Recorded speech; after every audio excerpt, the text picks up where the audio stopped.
Here is our project plant disease detection. These are the packages that we are importing. Now, as we know, we are using TensorFlow for this project, and now we are importing the train directory and the validation directory from the dataset, and the labels are inferred. The labels are inferred means we can directly take the labels from the dataset to this code, so that there is no need to create some new labels. And the label mode categorical, here we are dealing with almost 32 number of classes, so it's more than 2 classes, so the label mode is categorical, and the color mode is RGB. The batch size is 32. If you want to increase the training time, we can increase the batch size, but for now it's 32. And the shuffle is true. If the shuffle is true, we can get our model will train correctly, otherwise it will just remember what's the next step.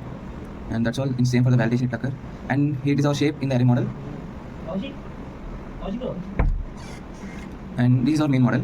CNN is equal to tf.keras.models sequential. Here we are importing our model here from TensorFlow, and this is our applying filters. Here from the Convo 2D, we are up here, as we know our model is CNN. We are applying the filters first. We are applying 32 filters for each filter. It will give us in this thing we will get 32 new extraction figures. And the kernel size 3. The kernel size means the number of matrix in an image that we are capturing, and the padding, the activation is 0, and the input shape as we gave what is it in the above thing 128 128. And next, and we did the same thing again, but we didn't give the input shape. It will take the default input shape after what the output of this.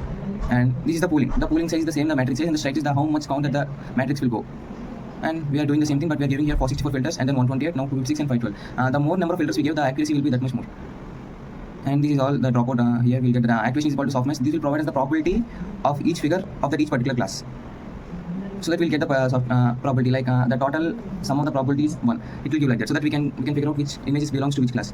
And now this is the thing. After the first thing, the image size went to 126 to 126, and the applied figures is 32. And for the pooling, it went to 63. And now this is the input for this thing. We are applying 64 filters, and this output, and the same way it will apply up to 512 filters. And now this is the training history. We are giving 10 epochs, and the loss of the images are reducing to 1.342 and 0.432, and the accuracy is increasing onwards. And that's all. And now this is the training accuracy we get. Number of epochs, this thing. And this is the training accuracy. It increases rapidly, and the validation accuracy is almost constant, but it is increased also. That's all. Now we get that. This is the F1 score for this. Look, the precision, recall, and F1 score for all the 32 classes. The macro average is 0.9797, so we got a pretty good average. And this is the confusion matrix. See, if we got the diagonal array in this confusion matrix, our model is correct, predicting accurately. But here in the small things, it was predicting, and these are the 0.02% of accuracy for this model. And it's the same thing. That's all. Now when we go to the testing, now the same we are importing that sets, and these are the different types of classes. And this thing is the training history. And now here we are importing the image. Now image is equal to cv2.image. Now we are reading the image, and then we are changing the color BGR to RGB, so that we get the accurate color of the image that we trained the model. And so we display the image here.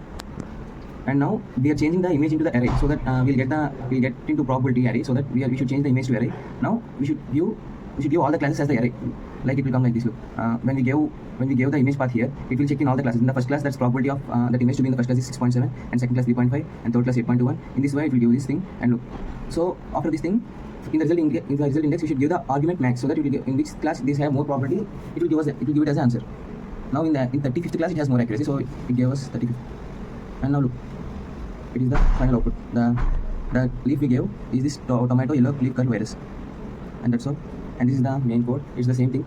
We just created a function model prediction in the test image, and we just uploaded the same code. Like we should just first take the model and then the image, and we should change the image into array, and then predictions, and then the argmax, and the same. Now using the Streamlit, we just created the interface of the app, and at the last we should use the function here. That's all.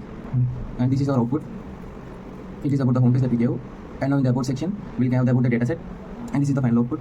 Now we should browse the file here. It is the input. After we can show the image here, and after we can get the prediction, it will show us the final thing. Look, it is the Apple Cedar Rust disease. And that's all for this.